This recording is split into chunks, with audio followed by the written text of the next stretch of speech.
The courtroom was already trembling with whispers long before the boy entered, because everyone had heard rumors, fragments of an unbelievable story about an 8-year-old black boy named Malachi Turner, a child whose quiet intelligence had already unsettled prosecutors, attorneys, and investigators long before today's hearing even began. But no one expected what was coming. Not the judge, not the jury, not the cameras waiting outside, not even the stern bailiffs who were used to chaos yet found themselves glancing nervously toward the double doors every few seconds, as if anticipating a storm disguised in small sneakers and a button-down shirt. Malachi walked in slowly beside his mother, a tired woman with trembling hands, because everything happening in this courtroom began months earlier, when Malachi witnessed something he should never have seen, something that tied a wealthy city councilman, a corrupt attorney, and a violent enforcer to a crime committed in the darker crime. Malachi understood far better than anyone because he remembered everything he saw with impossible detail. Details even grown investigators missed. Details that made him the star witness in a case worth millions and dangerous enough to silence adults.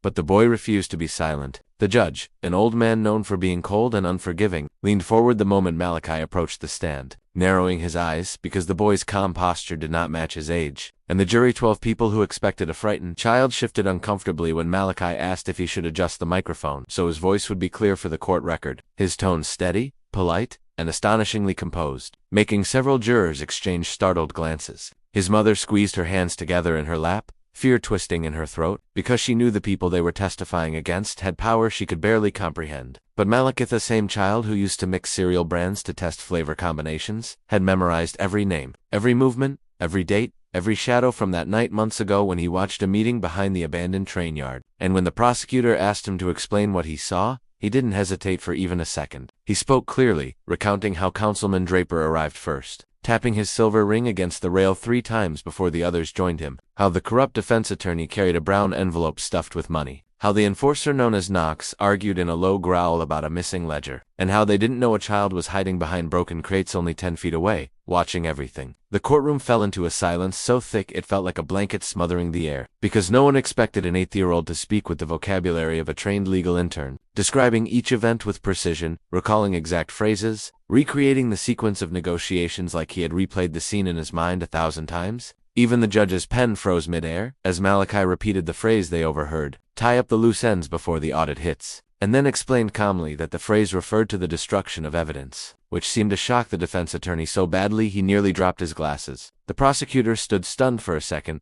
then asked, "Malachi, how do you know what destruction of evidence means?" And the boy, still seated with his feet dangling inches above the ground, replied that he spent evenings reading old law books his grandfather collected, because he liked to understand how people protect truth when powerful people try to hide it. Several jurors stared at him like he was a riddle they could not solve, and one woman covered her mouth because she had never seen a child speak with such calm conviction. But the defense team tried to rattle him, launching question after question, trying to twist his words, trying to confuse him, yet every time they tried to trap him, Malachi answered with clarity that left them flustered, correcting their inaccuracies not in a rude way, but with the gentle firmness of someone who cared more about truth than ego. As he talked, the judge began slowly leaning back in disbelief, his eyebrows drawing together tighter each time the boy explained a legal term with surprising accuracy. And even the bailiffs exchanged glances because something about the child felt unreal, extraordinary, as if he was carrying an entire case on his small shoulders without buckling even once. But beneath all his calmness, Malachi carried a secret, a heavy and unsettling truth he hadn't revealed yet, one that made his mother's hands shake whenever he glanced at her,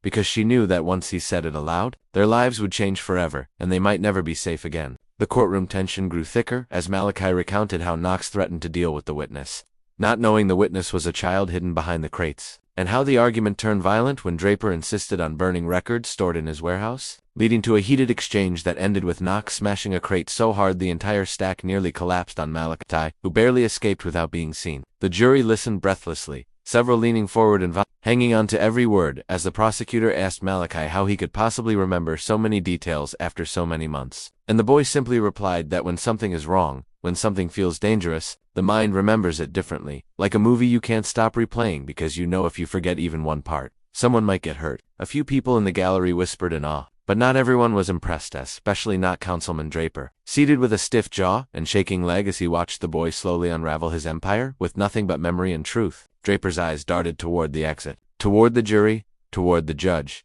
then back to Malachi, because he could see the case slipping away like sand through fingers, and he knew the boy was not done yet, not even close. Then came the moment no one expected. The prosecutor asked if Malachi heard anything else that Night anything at all that could explain why Draper and his associates were so frantic, and Malik hesitated for the first time since he entered the courtroom. His voice faltered almost imperceptibly, his hands tightening on the wooden rail of the witness stand as he looked down, breathing slowly. His mother stiffened, whispering, "No, baby, not that part." But Malachi gently shook his head because he knew hiding the truth was no longer an option, and so, in a voice soft but steady, he revealed that there was a fourth person at the meeting, a person no one in the investigation had identified, someone whose involvement changed everything, someone whose name would detonate the courtroom like a bomb once spoken. But before he could reveal it, the defense attorney leaped up shouting objections, claiming the boy was fabricating new details. But the judge silenced him with a sharp bang of the gavel and said, "Let the witness finish." Malachi drew a shaky breath, glanced at the jury, then at the prosecutor, then back at his mother, who had tears in her eyes, because she knew the danger of what was coming, and then he said the name. The courtroom erupted instantly, people gasping, several standing, the judge pounding the gavel over and over to restore order, because the name Malachi uttered belonged not to a criminal, not to an enforcer,